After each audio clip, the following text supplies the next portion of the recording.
क्या श्री विद्या में मंत्र और यंत्र की पूजा भी होती है, वो भी साधना?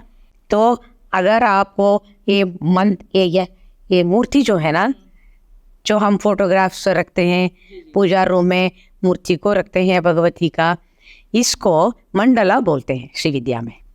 मीन्स मूर्ति के रूप में भगवती को साक्षात करना है। मीन्स आंखों से ऐसे में हम देखना चाहते हैं भगवती को। क्यों? वो हमारे जैसे लगती है, हमारे जैसे लगती है, लेकिन मोर पावरफुल लगती है। तो हमारे पास उदाहरण के लिए 2 हैंड्स हैं ना, हाँ हाथ है, उसके पास 10 है और भी ज़्यादा है। हमारे पास 2 आंखें हैं, उसके पास तीसरी आंख भी है। उसके हाथों में इतने आयुध है कि इतना पावरफुल लगती है, कोई भी उसको स्टॉप नहीं कर सकती। तो इसका मतलब है हम उसको ऐसे रूप में देख के पूजा करते करते हम ऐसा बनना चाहते हैं। ओके। इतना शक्तिमान अंदर से बनना चाहते हैं। ये एक मार्ग है। ये जो रूप का है, हाँ, इसको हम मंत्र में भी बदल सकते हैं।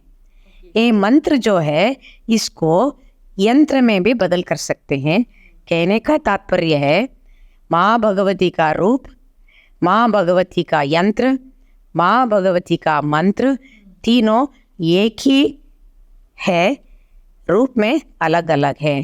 तो अगर आप चाहते हैं तो माँ को ये रूप में पूजा कर सकते हो।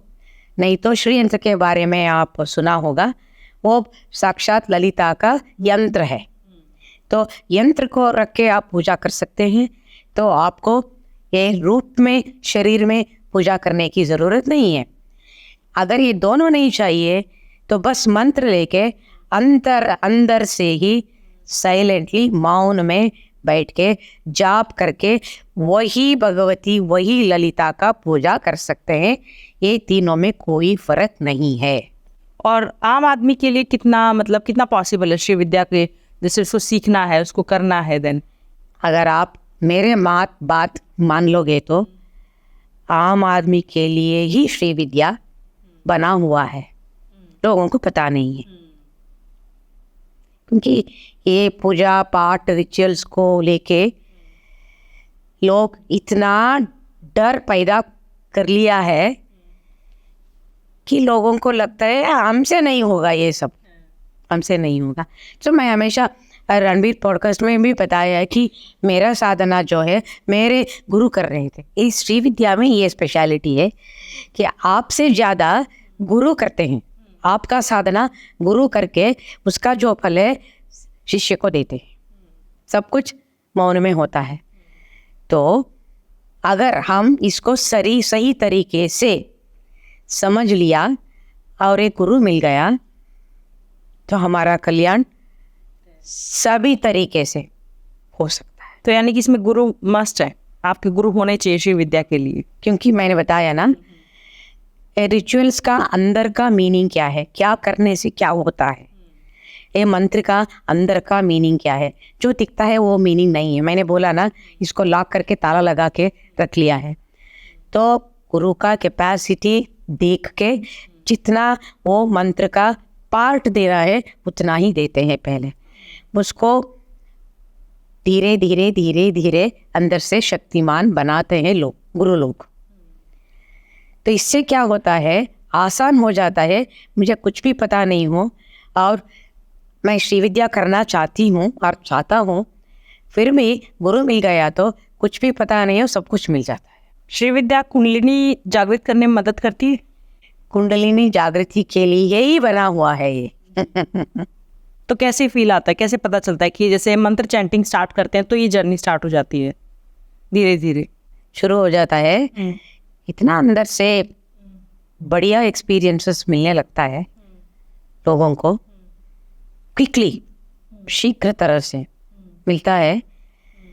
वो सब एक्सपीरियंसेस जो है वो कुंडलिनी जागरण का ही एक्सपीरियंसेस होता है, लेकिन लोगों को पता नहीं है तो डर के मारे वो छोड़ देते हैं। और मेडिटेशन क्या है आपके अकॉर्डिंग? बहुत गहरा क्वेश्चन है। बहुत लेवल्स में हम इसको समझ सकते हैं। माँ का, हम श्री विद्या के बारे में बता रहे तो ध्यान को भी मैं इसी एग्जाम्पल से बताना ठीक रहेगा। लोगों को आसानी से समझ में आ जाएगा। अगर आप भगवती का एक रूप है, आप गणेश को रखा है इधर, ठीक है, ये गणेश का जो मंत्र है, लोगों को पता नहीं है कि गणेश का उपासना करना it is the opening doors of Shri Vidya. तो इसका एक रूप है ना, ये रूप आप जो देख रहे हैं, इसको धारणा बोलते हैं। इसको ही धारणा बना के आप हृदय में बिठा के जाप कर सकते हो, नाम जप भी कर सकते हो, मंत्र भी कर सकते हो। ये सब श्री विद्या का भाग ही है। तो इसका जाप करते करते माँ का भी रख लो अंदर से, फोटो बाहर रख लो, उसको अंदर धारणा बना के फोटो को जैसे वो दिखती है ऐसे ही मन में रख के जाप करते रहो, करते जाओ करते जाओ करते जाओ। तो अंदर से इतना गहरी एक्सपीरियंसेस होने लगता है, वो जाप ध्यान में बदल जाता है। लोग सोचते हैं कि जाप और ध्यान में कोई फर्क नहीं है, वो गलत बात है। जाप जो है ना, वो मन को पकड़ने के लिए दिया जाता है। मन इधर उधर जाता है, आ जाता है ना, घूमता रहता है, उसको एक पॉइंट में लाके बिठाने के लिए which is the next step for ध्यान, उसको बिठाने के लिए मंत्र दिया जाता है। तो मंत्र जाप करते करते आपके अंदर जो कर्म संस्कार वासनास है वो हर एक का अलग अलग होता है। तो मंत्र एक ही होता है, लेकिन जब गुरु देता है वो उसका कॉम्बिनेशन जो है ना, वो अपने अंदर का कर्म संस्कार उपासना से जुड़ जाता है, तो केमिस्ट्री हो जाता है। उसके हिसाब से आपका इनर एक्सपीरियंसेस जो है अंदर का, वो भी अलग अलग तरीके से निकल आता है।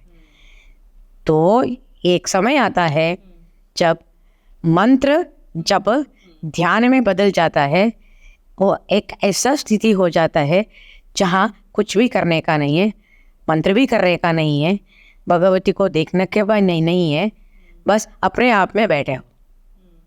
इसको हम श्री विद्या में ध्यान बोलते हैं।